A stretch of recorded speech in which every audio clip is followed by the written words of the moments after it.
Turkish American অর্থনীতিবিদ Timur কুরান একটা model দিচ্ছেন। উনি বলেন, যখন মানুষ পাবলিকলি এক কথা বলে কিন্তু মনে মনে অন্য কথা ভাবে, বিএনপির মতো আর কি, তখন একটা সিস্টেম দেখতে খুব শক্ত মনে হয়, কিন্তু আসলে ভেতরে ফাঁপা। বিএনপি ফাঁপা হয়ে গেছে ভেতরে, দেখেন না, কিছুই করতে পারতেছে না। সে ওই ধর্ষিতা শিশুর বাসায় গেছিল, রামিসার বাসায় গেছিল, যে ভুয়া ভুয়া শুনছে, দেখেন।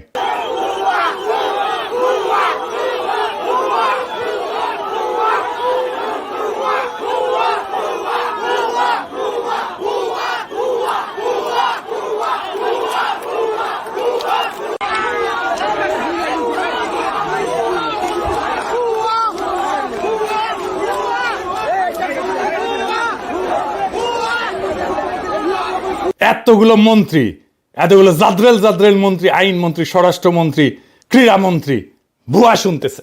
তারপরে দেখেন জঙ্গল সলিমপুরে আক্রমণ করছে সন্ত্রাসীরা, র্যাবের ক্যাম্পে বুলডোজার নিয়ে গেছে, দেওয়াল ভেঙে দিছে, মাটি কেটে ফেলছে, রাস্তা কেটে ফেলছে 3 জায়গায়। চিন্তা করেন, মানুষ মানতেছে না, কারণ ভেতরে ভেতরে ফাঁপা।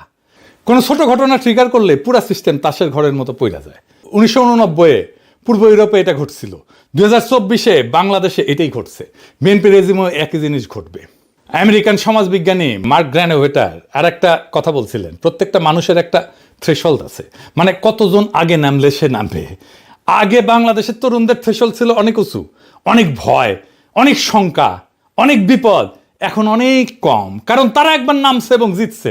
মানে আগে রাস্তায় নামার জন্য যে বিশাল ট্রিগার লাগতো, এখন ছোট ট্রিগারই যথেষ্ট। 2024 কিভাবে শুরু হয়েছিল? চাকরির কোটা, ছোট ইস্যু। হাসিনার একটা বাক্য, রাজাকার, রাজাকারের পোলাপান, পুরা দেশ জ্বলে উঠলো, ছোট ট্রিগার। পরের ট্রিগারটা কি হবে জানি না, কিন্তু এর চেয়ে ছোট হবে।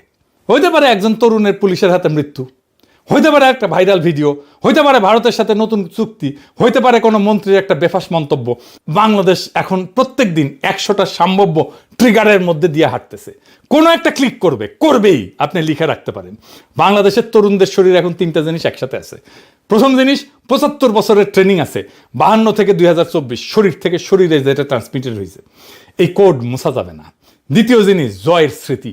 তারা জানে ফ্যাসিস্টকে নামানো যায়, তারা জানে বর্বর শাসককে নামানো যায়, এই কারণে একবার নামাইছে খালি হাতে। তৃতীয় জিনিস, অসমাপ্ত একটা দাবি,